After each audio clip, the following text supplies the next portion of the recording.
అందరికీ జై భీమ్. నేను Rajesh Mahasen. Welcome to Mahasen media. YS Jaganmohan Reddy ఒక సంఘ సంస్కర్త. ఈ మాట నేను అనలేదండి. గౌరవ ఆర్ కృష్ణయ్య గారు అన్నారు. బీసీ సంఘాల అధ్యక్షుడు ఆర్ కృష్ణయ్య గారు ఏమన్నాడు ఒకసారి చూడండి. ఇక్కడ సీఎం జగన్ రాజకీయ నాయకుడు కాదట, ఓ సంఘ సంస్కర్త అని ఎంపీ ఆర్ కృష్ణయ్య అన్నారు. ప్రతి ఒక్కరిని జగన్ తన కుటుంబ సభ్యులుగానే భావిస్తారు. నోరు లేని వారికి జగన్ అండగా ఉంటున్నారు. కానీ కొంతమంది నోరున్నవారు ఆయన తిడుతున్నారట. సీఎంకు మనం అంతా అండగా ఉండాలి, మళ్ళీ వైసీపీ గెలిస్తే మరిన్ని సంక్షేమ పథకాలు అందుకే మరోసారి వైసీపీని ఆదరించండి అని ఆయన ఆంధ్రప్రదేశ్లో ఉన్న బీసీలకి సలహా ఇచ్చాడండి. ఎతో పలుకుతున్నాడు. అయ్యా ఆర్ కృష్ణయ్య గారు, మరి ఆయన నిజంగా అంత సంఘ సంస్కర్త అయితే, ఆయన ఇచ్చే సంక్షేమ పథకాలు అంత గొప్పగా ఉంటే ఆయన్ని తెలంగాణకు కూడా తీసుకెళ్ళబోయారు. మరి తెలంగాణకు తీసుకెళ్ళి తెలంగాణలో మీరు వైఎస్ఆర్సీపీకి అధ్యక్షులుగా ఉంటూ తెలంగాణలో పార్టీని గెలిపించవచ్చు కదా వైఎస్ఆర్సీపీని. ఏమంటే ఇంత సంఘ సంస్కర్తని కేవలం ఆంధ్రకే పరిమితం చేస్తారా? తెలంగాణ ప్రజలకు వద్దా ఈ సంఘ సంస్కర్త? తెలంగాణ ప్రజల దగ్గర తీసుకెళ్తే రాళ్ళించి కొడతారని భయమా? ఓహో, ఇదే అడ్వర్టైజ్మెంట్లు ఇస్తూ ఉంటారండి.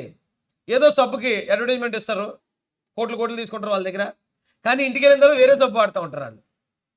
పేస్ట్కి ఇక్కడేమో అడ్వర్టైజ్మెంట్ ఇస్తారు, ఇంటి దగ్గర వేరే పేస్ట్ వాడతారు. అలాగా మీరు కూడా కేవలం ఇక్కడ జగన్మోహన్ రెడ్డి గారికి అడ్వర్టైజ్మెంట్ ఇస్తారు, కానీ మీకు మాత్రం మంచి గవర్నమెంట్ కావాలా తెలంగాణకి. మీకు వైసీపీ వద్దు, మీకు జగన్ వద్దు.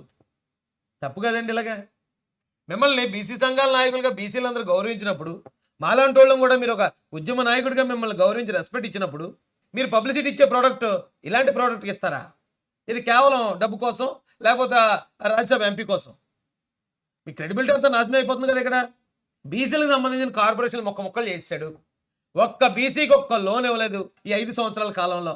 ఇక్కడ ఏ కాంట్రాక్టులు లేవు, ఉద్యోగాలు లేవు, రిజర్వేషన్లో జాబులు లేవు.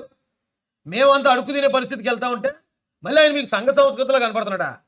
ఏమన్నారు చూడండి. ఇక్కడ ప్రతి ఒక్కరిని జగన్ తన కుటుంబ సభ్యులుగానే భావిస్తారండి. అంటే మిమ్మల్ని భావించినంత మాత్రాన మిగతా వాళ్ళందరినీ భావించినట్టు అండి.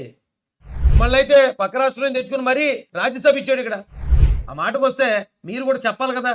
ఏమంటే జగన్ గారు, నేను పక్క రాష్ట్రానికి చెందిన వ్యక్తిని, మీ రాష్ట్రంలో చాలామంది బీసీలు ఉన్నారు, ఆ బీసీలో చాలామంది సమర్థులు ఉన్నారు, వాళ్ళకి ఇవ్వండి, నాకెందుకు ఇస్తున్నారని మీరు రిజెక్ట్ చేయాలి కదా. ఎలా తీసుకుంటారండి మీరు పదవి? అసలు పదవి తీసుకున్నదే కాకుండా మళ్ళీ ఇక్కడ బీసీలకు అన్యాయం చేసిన మళ్ళీ అదే జగన్ రెడ్డిని రాజకీయ నాయకుడు కాదు సంఘ సంస్కర్త అంటారా? ఇంకా ఇవ్వండి బాబు, పురాణ పురుషుడు లేకపోతే ఏదో యుగ పురుషుడు అనలేదు. నమస్కారం అండి బాబు. మీకు ఇలాంటి పనులు మాత్రం చేయకండి. ఎందుకంటే అసహ్యం వేస్తుంది లీడర్షిప్ మీద. ఆ లీడర్షిప్ మీద మీరు ఇప్పటివరకు బీసీ సంఘ నాయకుడు మంచి పేరు ప్రఖ్యాతులు సాధించారు. ఆఫ్టర్ ఆల్ ఒక ఎంపీ పదవికి అమ్ముడుపోతారా? ఆఫ్టర్ ఆల్ ఒక ఎంపీ పదవి కోసం ఇక్కడ ఆయన చేసిన ప్రతి అన్యాయాన్ని సమర్థిస్తారా? సమర్థించాలి సంఘ సంస్కర్త అంటారా? తీసుకెళ్ళండి బాబు. సంఘ సంస్కర్త అయితే తెలంగాణ ప్రజలకు కూడా తీసుకెళ్ళండి ఈ సంఘ సంస్కర్తని. అక్కడ కూడా సంస్కరణలు చేపించండి, అక్కడ కూడా గెలిపించండి పార్టీని. మరి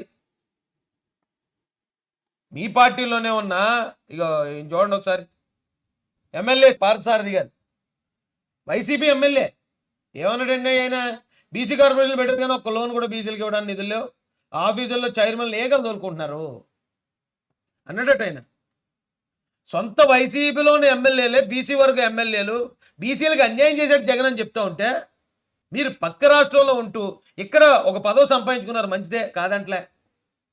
పదవి సంపాదించుకుని ఇక్కడ బీసీల హక్కులు నాశనం అయిపోతున్నా, బీసీలు మొత్తం వెన్నుముక మొత్తం విరిచేసినా మీరు అతను సంఘ సంస్కర్త అంటారా? తప్పు కదా సార్ ఇది. దయచేసి మీ పెద్దరికాన్ని నిలబెట్టుకోండి.